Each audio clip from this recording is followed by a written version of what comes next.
blok A. Ya Allah. Astagfirullahaladzim.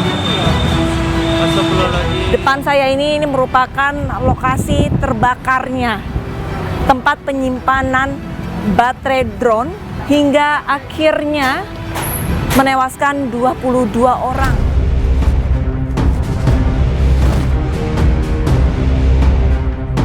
Semakin lama dia meledak, keluar asap tebal, akhirnya lari langsung ke atas, lantai atas.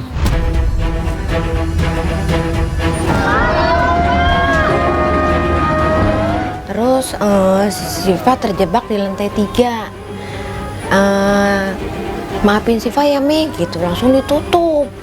Wah saya WA terus tuh, tapi udah kedenger jerit-jeritan Mbak.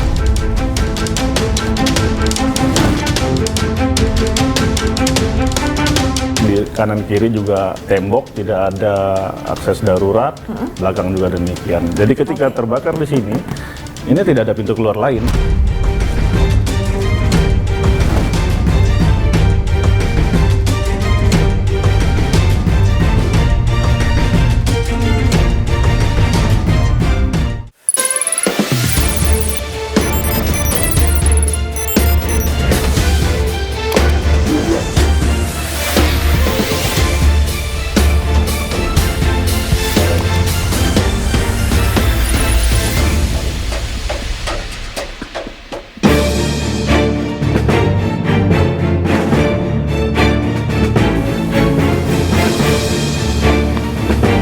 Dua 22 orang tewas termasuk seorang wanita hamil dalam kebakaran ruko PT Teradron pada Selasa 9 Desember lalu.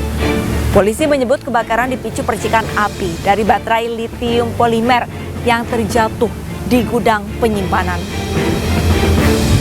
Tragedi ini kembali menyoroti lemahnya standar keselamatan di tempat kerja.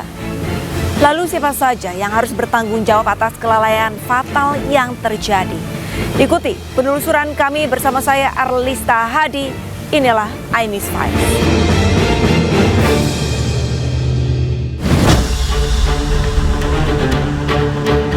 Izin komandan segera luncurkan unit. Masih banyak orang terjebak di atas komandan. Masih banyak orang terjebak di atas. Kebakaran di sebelah kantor DPW siang ini jam 12.45 pada hari Selasa 9 Desember 2025. Ada beberapa orang yang terjebak sepertinya di atas. Semoga aman-aman saja. Kebakaran terjadi di ruko perusahaan jasa pesawat tanpa awak PT Teradron Indonesia yang berlokasi di Jalan Letjen Suprapto, Kemayoran, Jakarta Pusat, Selasa 9 Desember lalu. Sebanyak 22 orang tewas dalam peristiwa nahas itu. Kebakaran terjadi di lantai 1 ruko dan hanya terdapat satu akses keluar masuk, membuat karyawan terjebak di dalam gedung. Evakuasi pun berjalan dramatis dan menegangkan karena para karyawan harus bergantian menuruni anak tangga setinggi 15 meter. Sejumlah korban yang selamat dan berhasil menuruni anak tangga langsung ditangani tim medis.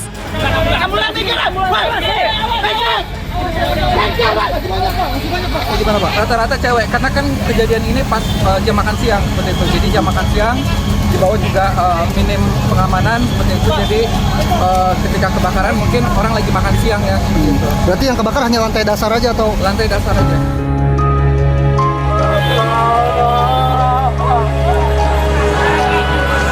Isak tangis karyawan yang selamat hingga kerabat korban mewarnai proses evakuasi jenazah saat dikeluarkan dari gedung untuk dibawa ke ambulan dan dibawa ke Rumah Sakit Polri Kramat Jati.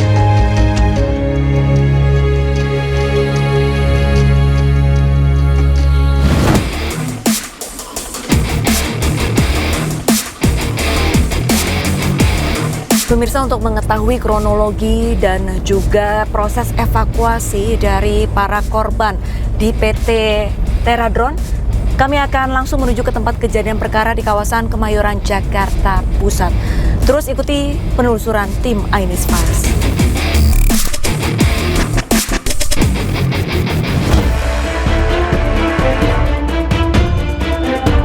Saat tim iNewsFile tiba di gedung Teradron, kondisi lantai 1 luluh lantak hangus terbakar. Besi jendela menghitam, bahkan sebagian kaca gedung pecah. Terbayang seperti apa paniknya karyawan saat kebakaran melanda. Pemirsa, tim sudah berada di depan ruko PT Teradron. Masih dibatasi oleh garis polisi. Terlihat banyak serpihan kaca. Angin cukup kencang dan ini bisa berbahaya karena kalau dilihat ada kaca yang pecah dan ini sangat berbahaya jika angin menjatuhkan kaca ini, bisa melukai orang-orang yang ada di bawahnya, sehingga saya harus agak sedikit menjauh. Dan di dalam saya bisa melaporkan terdapat beberapa peralatan kantor yang sudah hangus terbakar. Di lantai 1 ataupun di depan saya ini merupakan lokasi terbakarnya tempat penyimpanan baterai drone hingga akhirnya menewaskan 22 orang di dalam gedung ini. Untuk aromanya sendiri, aroma hangus ataupun gosong. Di depan gerbang terdapat taburan bunga serta bunga mawar. Kalau saya tidak salah hitung, jumlah tangkaian bunga mawar ada 22 yang mewakili ada 22 korban meninggal dari kebakaran PT Teradron ini. Menurut penyelidikan awal dari Kapolres Jakarta Pusat, Kombes Susanto Purnomo Condro menyebutkan PT Teradron ini tidak memiliki IMB ataupun izin mendirikan bangunan dan juga tidak memiliki sertifikat layak fungsi untuk tempat penyimpanan dan gudang. Kita akan coba melihat lagi. Dan untuk akses tangga berada di belakang. Mungkin bisa terlihat. Dan akses tangga ini adalah akses satu-satunya jalan ataupun jalur para karyawan naik dan turun di gedung PT Teradron ini, pemirsa. Untuk lantai 2 tidak ada yang terbakar, namun memang terlihat hitam karena asap yang berasal dari lantai 1. Untuk kaca-kaca setiap lantai bisa dilihat pecah. Dan kami mendapatkan informasi bahwa kaca-kaca ini dipecahkan oleh pihak ataupun petugas damkar, bukan dari karyawan, dikarenakan memang ketebalan dari kaca ini sulit untuk dipecahkan para karyawan dari dalam. Terlebih pada saat itu para karyawan panik dan juga sesak nafas karena asap yang sangat tebal, sehingga mereka tidak punya daya untuk berhasil memecahkan kaca, sehingga pada saat kurang lebih 1 jam setelah petugas damkar tiba, barulah petugas damkar memecahkannya dari luar. Dan hampir semua korban ini berada di dekat kaca dikarenakan mereka memang berupaya untuk memecahkan jendela kaca yang ada di lantai 3, 4, 5, dan 6.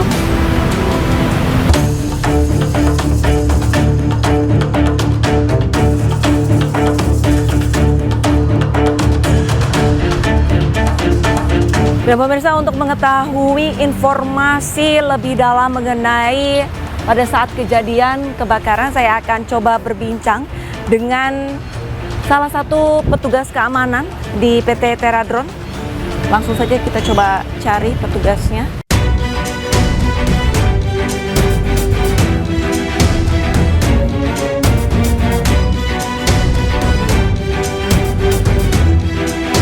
Bang Rian, bisa diceritakan tidak kronologi pada saat kebakaran PT Teradron ini bagaimana, Bang? Awalnya saya lihat itu apinya awalnya kecil. Awalnya apinya baterai kecil. Itu, ya.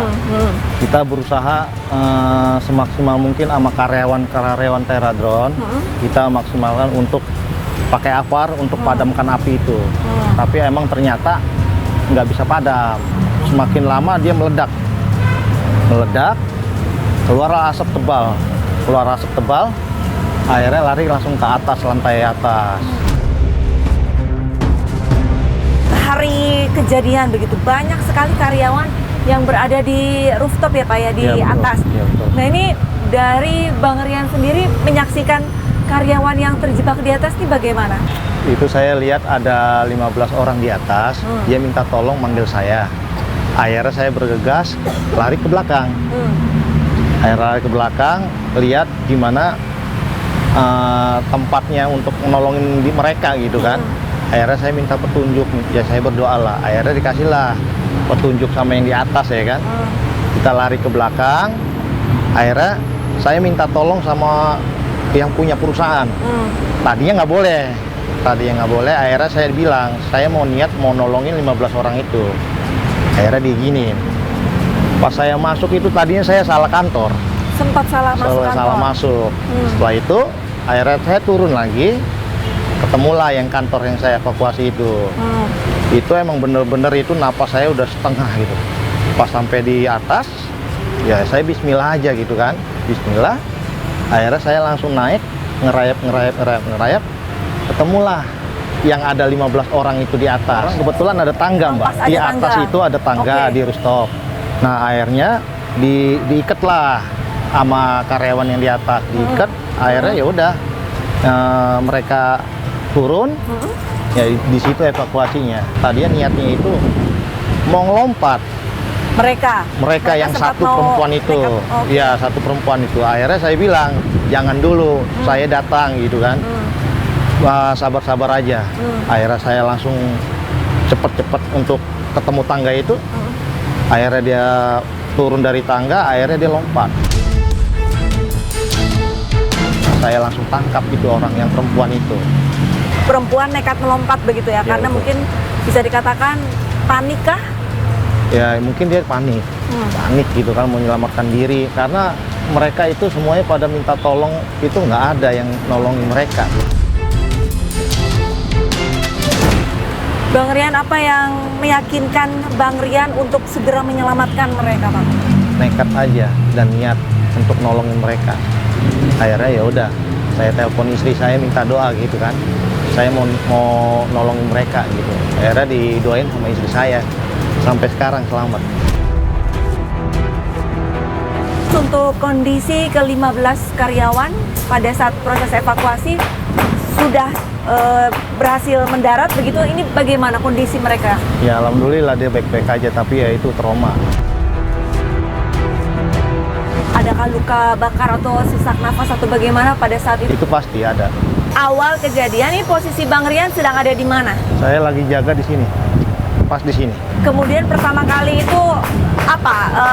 Bisa diceritakan apakah Bang Rian mencium bau asap atau bagaimana, atau boleh diceritakan Bang Rian? Kebetulan karyawan itu udah lihat itu kebakaran, dan juga ada mobil yang melintas ini. Kebetulan ada orang kantor juga sih yang mobil itu, dia teriak kebakaran. Jadi kita sigap sama-sama untuk padamkan api itu. Bang Rian, pada saat penyelamatan apakah Bang Rian mengalami luka-luka? Kalau luka-luka sih enggak. Tapi setelah besoknya saya ngerasa sesak napas sama badannya sakit-sakit. Berarti Bang Rian secara tidak langsung juga turut menghirup asap yang ada di Teradron ini pada saat itu. Betul. Nah, pada saat kejadian ada berapa banyak karyawan PT Teradron yang ada di dalam gedung ini sih? Mungkin Bang Rian tahu? Tahu, betul. Di lantai 3 sama lantai 5 yang kejebak, itu sekitar ada 22.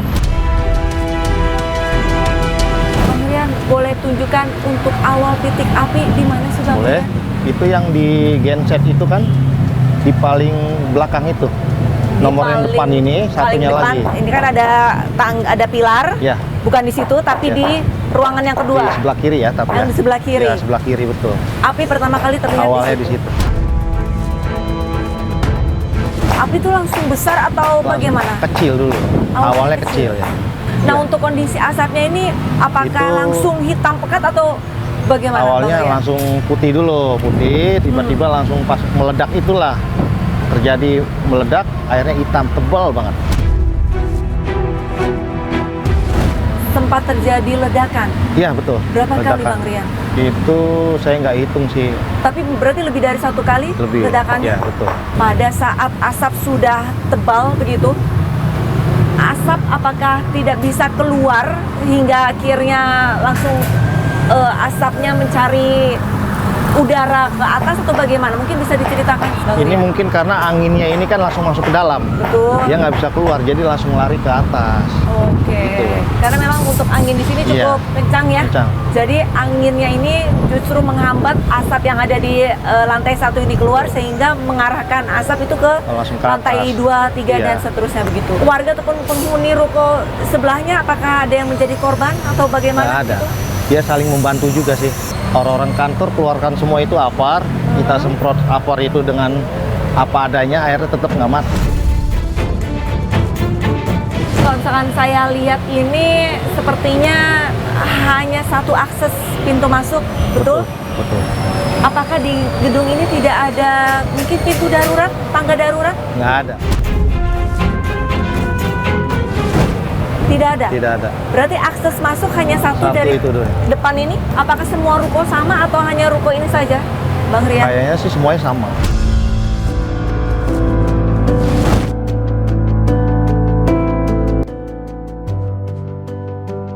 Ya Allah, kalau emang ini hidup pun cacat, kalau misalnya atau meninggal,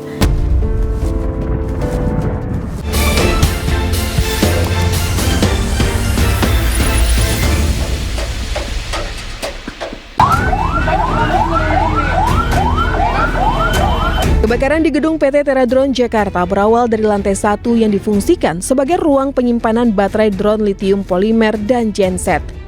Menurut keterangan saksi, tumpukan baterai berkapasitas 30.000 mAh jatuh lalu memicu percikan api yang dengan cepat menyambar dan membakar seluruh lantai 1. Lantai 2 digunakan sebagai gudang servis. Saat melihat percikan api dari lantai 1, seorang saksi naik ke lantai 2 untuk mengambil apar dan memberitahu rekan lainnya sebelum kembali turun. Di lantai ini, 1 orang dilaporkan tewas. Sementara lantai 3 dan lantai 5 yang berfungsi sebagai ruang kerja karyawan menjadi lokasi jatuhnya korban terbanyak. Korban meninggal karena akibat uap panas dan menghirup karbon monoksida. Di lantai 6 yang merupakan aula terdapat 1 korban meninggal. Dari lantai 2 hingga lantai 6, bangunan tertutup kaca tanpa dilengkapi pemecah kaca sehingga membuat karyawan terjebak di dalam gedung. Lantai 7 yang berfungsi sebagai rooftop dan musola menjadi tempat selamat bagi karyawan yang berhasil naik ke atas. Kebakaran di Teradron tak hanya menyisakan kerugian materi, namun luka mendalam bagi keluarga yang kehilangan orang tercinta. Kepada tim iNews File, Ibunda Ashifa Mulandar menceritakan detik-detik bencana kebakaran menimpa putri tercintanya. katanya sih 12.30 kejadiannya, tapi dia itu telepon jam 12.45 telepon. Pas saya kebetulan ada di rumah. 12 teleponnya cuman gini, "Nih, lantai 1 kebakaran kantor. Terus Syifa terjebak di lantai 3.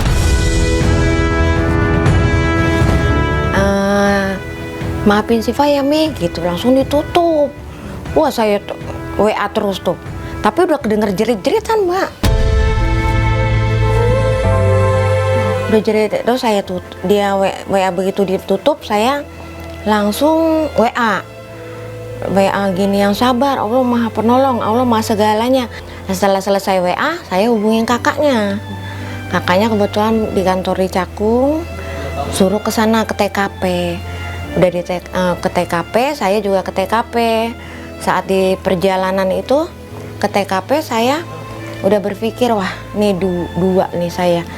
1, ya Allah, kalau emang ini hidup pun cacat, kalau misalnya atau meninggal, saya udah berpikir, udah siap mental, nguatin mentalnya gini, ya Allah, apapun yang terjadi saya ikhlas. Terus saya ke TKP, macet tuh. Terus kakaknya ternyata udah sampai sana. Terus kakaknya bilang, "Udah pulang," katanya gitu. Tapi waktu perjalanan sampai sana, saya udah alhamdulillah, gedung udah mati, kebakaran, udah api udah mati, Branwir masih ada, damkar. Tapi kok ambulan banyak banget gitu ya. wah tipis nih dugaan saya, udah tipis nih. Kalau ambulan masih sedikit ya Mbak, saya masih ada peluang deh, kali berharap, masih ada harapan. Terus kakaknya bilang begitu, sekarang udah pulang percuma ke sini, katanya gitu. Tapi sambil nangis gitu. Ya udah deh. Emang saya juga nggak bisa lihat, percuma. Ambulan udah ke sana semua, udah emang nggak bisa lihat. Nah terus saya pulang ke rumah. Sampai di rumah, kakaknya juga udah pulang ke rumah, nyamper, saya langsung ke Keramat Jati.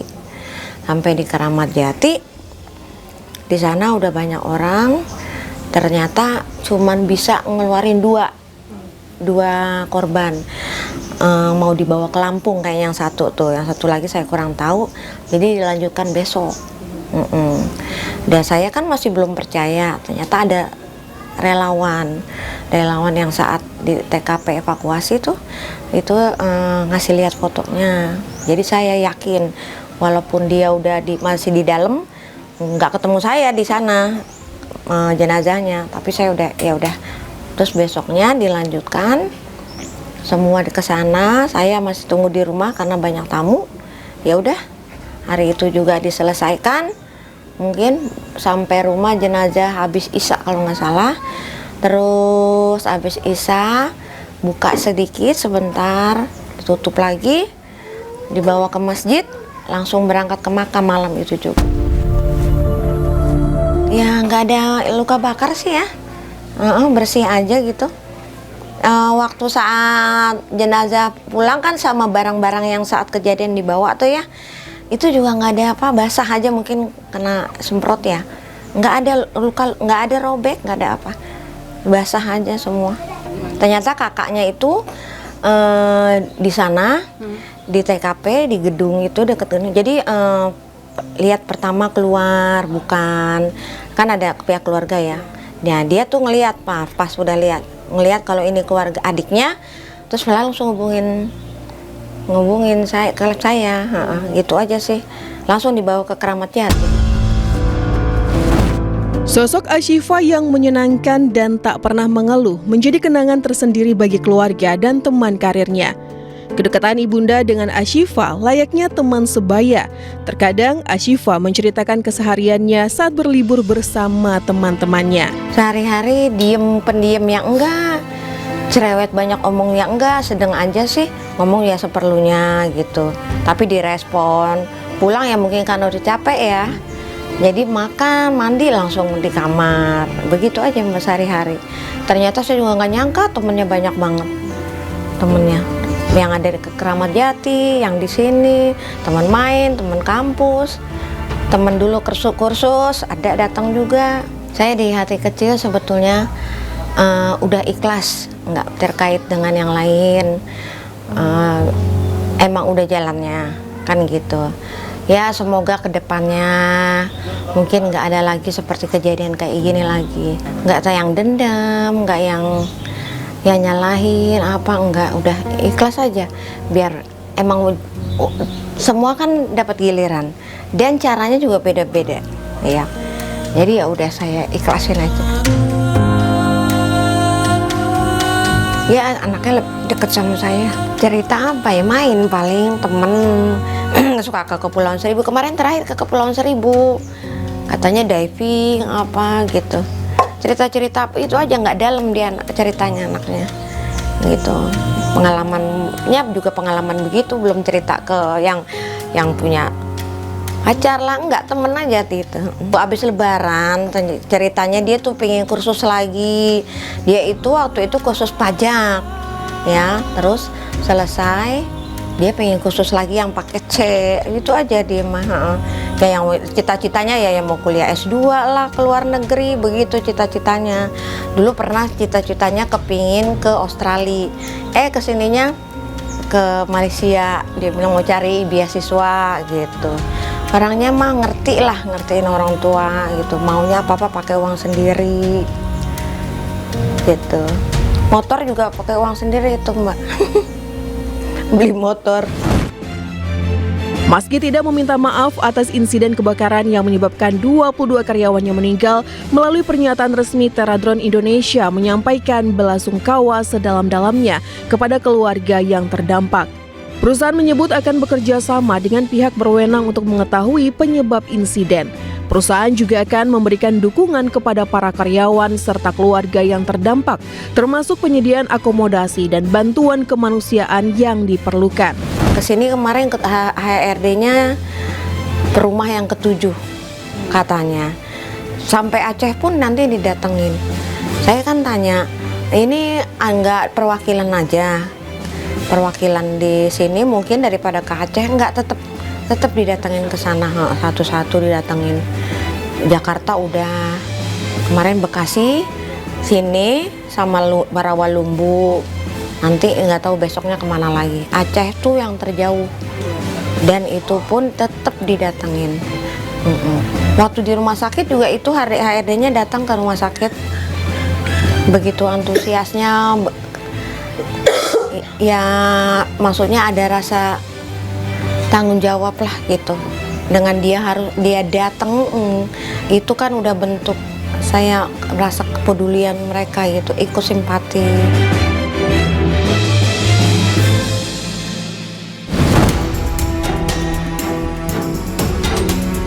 Bahwa memang baterai lithium polimer itu adalah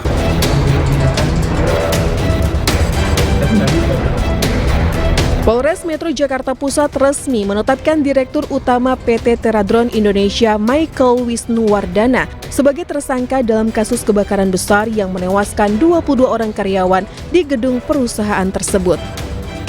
Penetapan tersangka dilakukan usai polisi mengantongi 2 alat bukti. Polisi juga menemukan unsur kesengajaan yang dilakukan tersangka dalam kasus kebakaran kantor Teradron. Kapolres Metro Jakarta Pusat Kombes Susatyo Purnomo Condro mengungkap kebakaran berasal dari percikan api baterai jenis lithium polimer di lantai 1 yang difungsikan sebagai gudang inventori perusahaan Teradron. Sebanyak 22 orang meninggal lantaran menghirup gas beracun karbon monoksida. Bahwa ada unsur kesengajaan, artinya bahwa sebagai direktur tahu persis tentang resiko daripada baterai LiPo ini mudah terbakar, namun tetap membiarkan kondisi tanpa SOP dan tanpa perlindungan. Sejumlah pelanggaran keselamatan gedung Teradron terungkap usai kebakaran merenggut 22 nyawa. Gedung tidak memiliki pintu darurat, sensor asap, sistem proteksi kebakaran, dan jalur evakuasi. Tidak ada pemisahan antara baterai rusak, baterai bekas, maupun baterai yang sehat. Semua dijadikan satu ruang penyimpanan tanpa ventilasi. Area penyimpanan baterai disatukan dengan genset, di mana keduanya berpotensi menimbulkan panas. Lantai 2 sampai lantai 6 tertutup kaca, namun tidak dilengkapi alat pemecahnya. Terakhir, gedung tidak memiliki alarm kebakaran.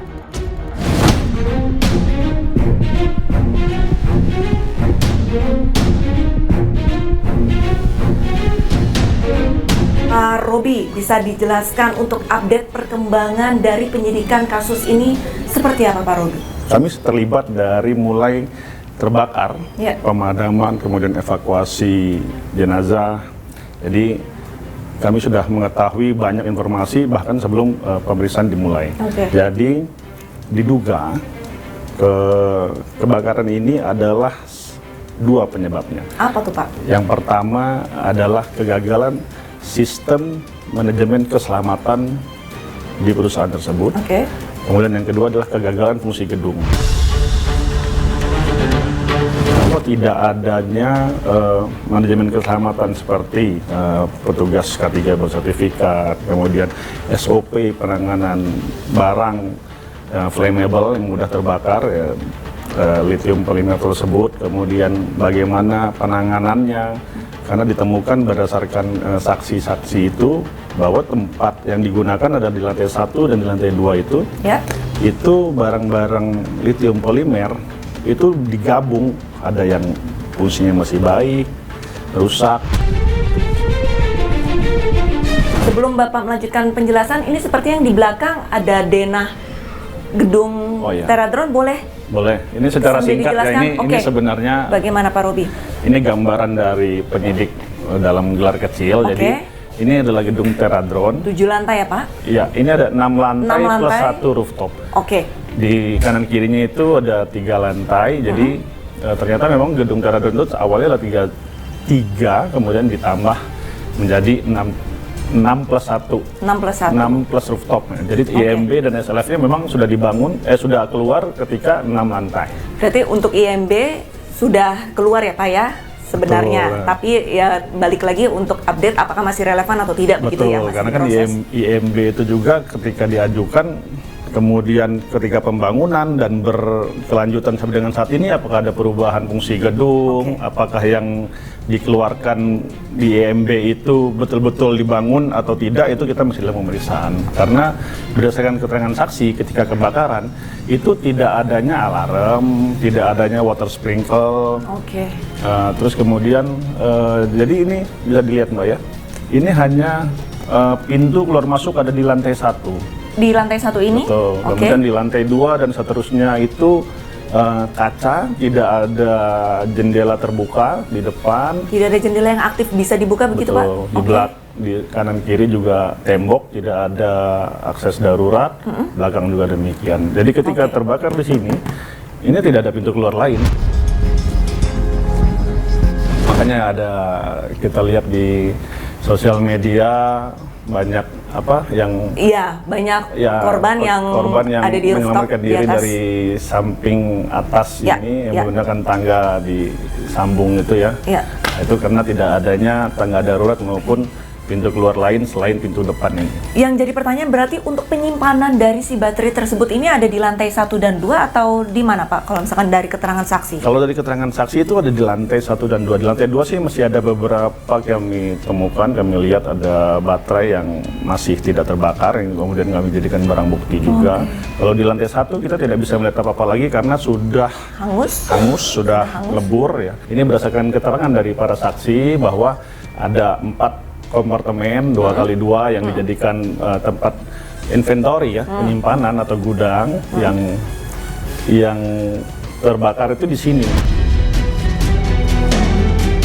12-17 itu dia melihat baterai jatuh, ada percikan, jadi seperti listrik itu, kemudian menyambar ke tempat lain, kita sebut dia thermal runway, kemudian menyambar bahwa memang baterai lithium polimer itu adalah bahan yang mudah terbakar. Ketika terbakar, dia langsung mengeluarkan listrik, kemudian api pijar yang bahkan ketika dicelupkan di air pun kadang masih hidup. Masih hidup apinya. Menurut kami bahwa manajemen semestinya sudah mengetahui potensi itu, mengetahui potensi terbakar seperti itu, menyiapkan apa yang tidak seperti itu. Korban yang berusaha untuk menyelamatkan diri ini berarti dari lantai berapa sampai lantai berapa sehingga mereka tidak bisa untuk turun Pak? Kan video itu bahwa apinya, asapnya itu kan banyak, seolah-olah seperti sudah terbakar banyak, tapi kan pada kenyataannya hanya satu lantai saja. Hanya lantai 1. Namun dari kebakaran lantai 1 itu mengakibatkan asap dan panas yang kemungkinan besar adalah korban dari gedung Teradron ini itu meninggalnya karena menghirup karbon dioksida dan asap panas. Jadi memang dari 22 korban yang kami temukan tidak ada yang terbakar api langsung. Bajunya masih utuh tapi kulitnya sudah terbakar. Ada yang terkelupas. Jasad yang berhasil dievakuasi ini lokasinya ada di mana Pak? Di titik mana? Di lantai 7 kan, di rooftop? Enggak. Di mana saja Pak? Yang banyak itu di lantai 3, lantai 5. Ada juga di lantai 6. Baik, Pak Robi, untuk kasus ini pihak kepolisian sudah menetapkan satu tersangka, yaitu direktur. Alasannya kenapa dan apakah memungkinkan untuk penambahan tersangka lagi Pak? Filosofi dan prinsip hukum pidana. Jadi memang ada namanya actus reus plus mens rea dalam bentuk kelalaian. Tidak harus berupa niat jahat, tapi juga kewajiban kehati-hatian yang diabaikan.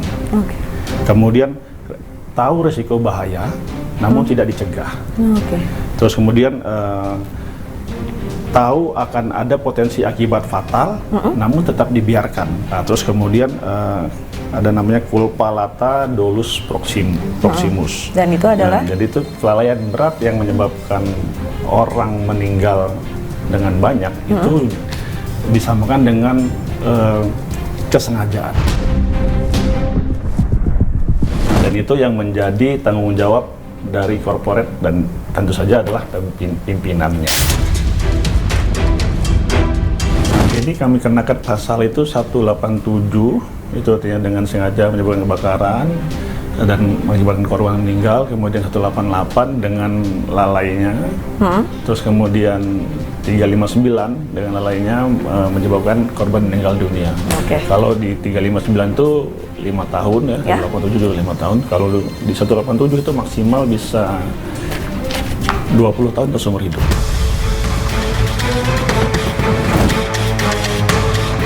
Satu hari usai kebakaran ruko Teradron, Menteri Dalam Negeri Tito Karnavian meninjau lokasi. Dalam peninjauan itu, Tito meminta evaluasi menyeluruh terhadap kelayakan bangunan. Logika saya tadi ya berpikir bahwa setiap pembuatan bangunan juga harus ada pengujian tentang pencegahan kebakaran atau mitigasi atas kebakaran.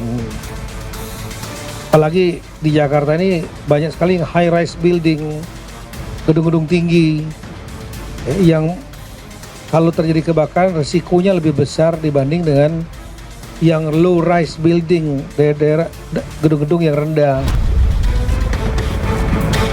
Ada statement dari anggota DPRD Pemprov DKI yang menyebut bahwa Dinas Penanaman Modal dan Pelayanan Terpadu Satu Pintu serta Citata ini sebagai pemberi izin terhadap bangunan juga harus ikut bertanggung jawab. Nah, apakah ada pemeriksaan soal si pemberi izin tersebut, Pak? Kami sempat periksa juga, namun tidak menutup kemungkinan nanti kalau memang ada unsur kelalaiannya yang menyebabkan kejadian ini dari pihak dinas tertentu juga kami akan dalami dan mungkin saja bisa meningkatkan ke status berikutnya.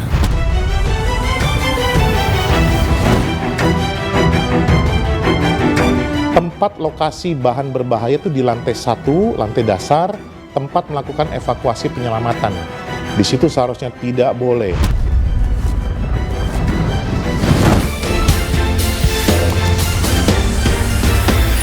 Buntut dari kebakaran di ruko Teradron melahirkan spekulasi publik adanya sabotase tentang adanya usaha penghilangan data bencana alam di Sumatera. Pasalnya, bisnis perusahaan ini bergerak di bidang jasa pemetaan lahan, termasuk memetakan lahan di Sumatera. Alat ini digunakan memang adalah untuk agriculture, ya, untuk mapping area perkebunan, bahkan juga untuk kegiatan-kegiatan pertanian, gitu ya.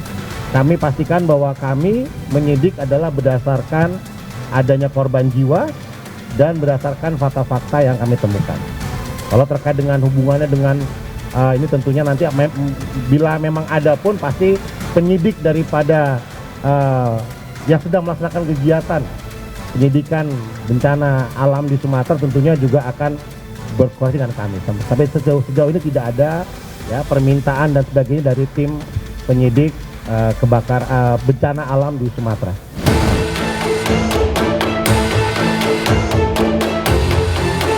Kebakaran di ruko Teradron diduga berasal dari percikan api baterai drone berbahan litium polimer. Kami menemui pengamat manajemen konstruksi untuk mencari tahu apa pemicu utama sehingga kebakaran ini bisa menyebabkan 22 orang tewas. Ini kita bukan mencari siapa yang salah, tetapi kejadian kebakaran ini ada penyebabnya. Yang pertama dari segi administrasi bangunan gedung. Update terakhir, bangunan gedung itu memiliki SLF. Namun, saya menyarankan cek kembali SLF-nya. Ada dua hal. Yang pertama, perubahan fungsi dari bangunan gedung perkantoran menjadi bangunan gedung tempat menyimpan bahan berbahaya.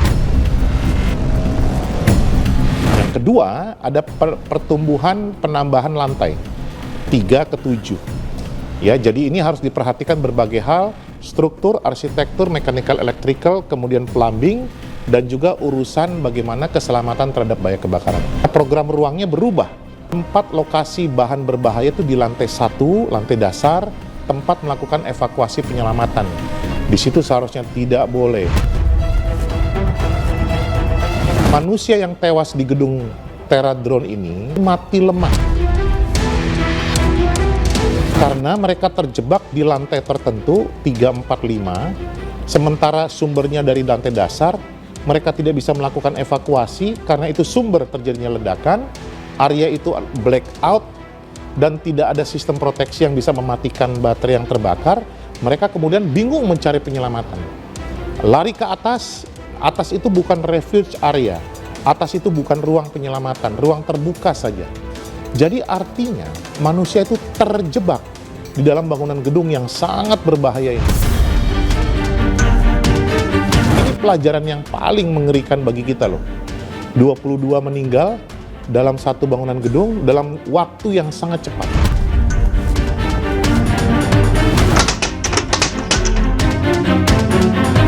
Ya, jadi pertama, siapa pemilik bangunan gedung itu? Siapa Teradron ini? PT ini apakah tenan, apakah pemilik? Nah, kalau dia tenan ataupun sekaligus pemilik, artinya dalam bangunan gedung, pemilik atau penghuni harus sama-sama mengerti bagaimana kondisi bangunan gedungnya. Kedua, usaha untuk menyelamatkan diri. Tidak tergantung kepada sistem proteksi kebakaran bangunan gedung. Artinya, ketika terjadi kebakaran, manusianya sudah terbiasa. Bangunan gedung biasanya melakukan fire drill, latihan evakuasi. Nah, ini kita lihat, jangankan latihan evakuasi, apa posisi dan dampak terbakar saja mereka nggak mengerti karena ada terjadi perubahan fungsi dari perkantoran menjadi tempat menyimpan barang berbahaya.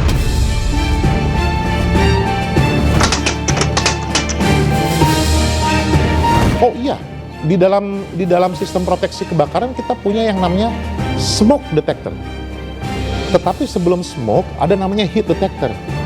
Nah, kalau ini sistem ini berkelanjutan, maka smoke detectornya akan peka dan bisa memberikan respon yang cepat. Maka dari itu, heat detector, smoke detector, sprinkler, alarm, ini tidak bisa terpisahkan.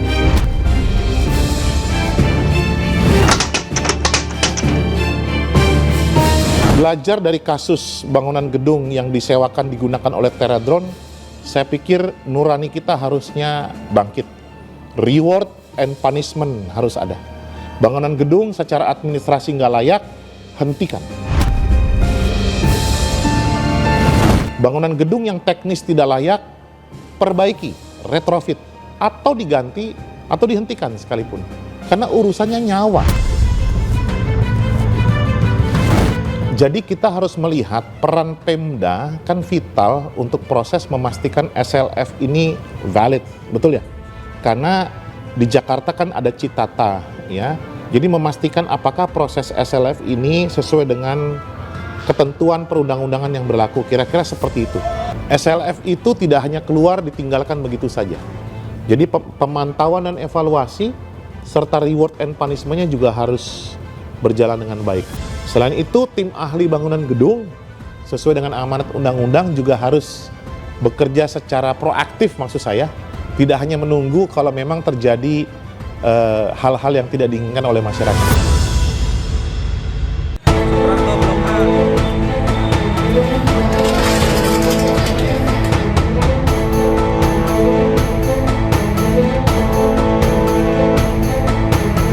Tidak hanya meninggalkan luka yang mendalam, tragedi ini menjadi pengingat pahit bahwa kelalaian kecil dapat berujung pada kehilangan nyawa yang tak tergantikan.